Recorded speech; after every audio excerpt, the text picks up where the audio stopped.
ស្ដីបងប្អូនអរគ្នាសូមស្វាគមន៍មកកាន់វីដេអូកម្សាន្តម្ដងហើយវីដេអូនេះគឺខ្ញុំធ្វើអំពី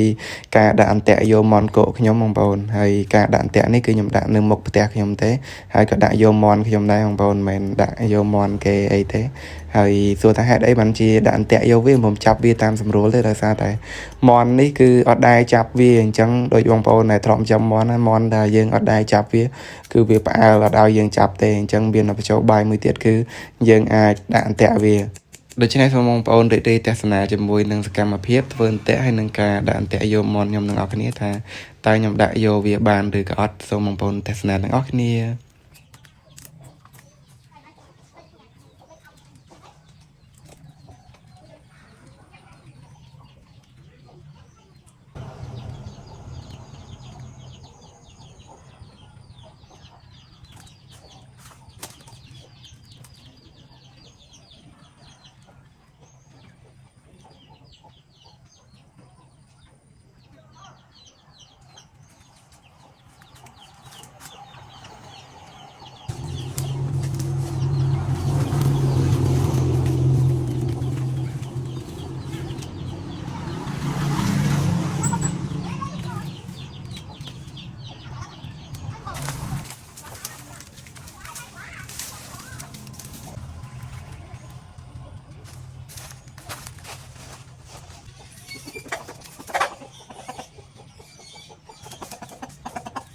មន់ដើរកាត់ជើងទី1អត់ចប់ទេបងប្អូនអើយដោយសារតែវាដើរកន្លងផុតអន្ទាក់ហើយក៏ខ្ញុំរៀបចំរៀបវាឡើងវិញម្ដងទៀតហើយសួរថាមន់នេះហេតុអីវាដើរតាមនឹងតំណងឡោមម៉េះគឺខ្ញុំដោយសារតែខ្ញុំដើរគៀងវាខ្ញុំដើរគៀងវាឲ្យចូលអន្ទាក់តែជាក់ស្ដែងគឺវាអត់ចន់អន្ទាក់ទេវាដើរកន្លងអន្ទាក់ហើយចាំមើលវីដេអូមួយទៀតចាំមើលថាវាដើរបាក់ចប់ឬក៏អត់បងប្អូន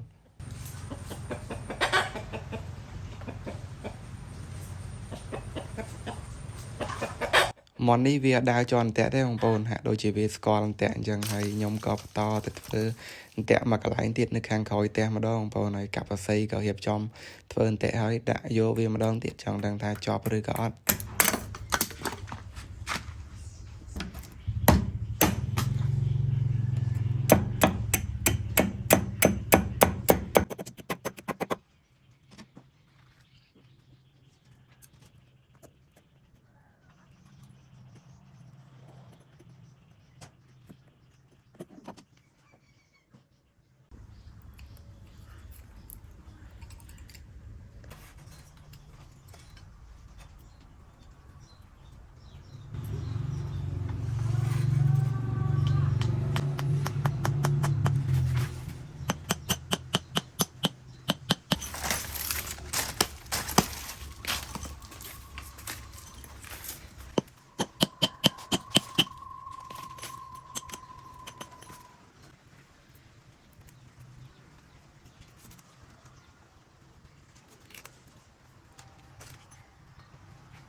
មន់ទី1ដើរជន់តាក់ហើយតែវាលបោតទៅវិញបងប្អូនចាំមើលថាមន់ទី2មើលវាជាប់បានឬក៏អត់ចាំបងប្អូនទស្សនានៅមន់ទី2ម្ដង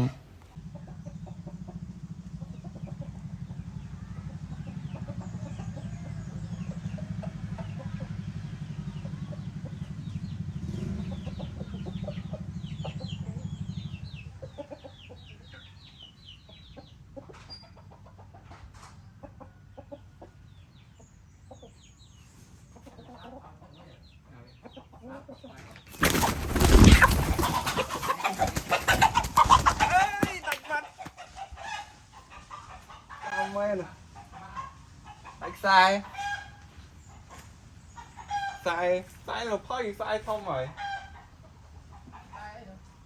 ខ្សែនេះនោះ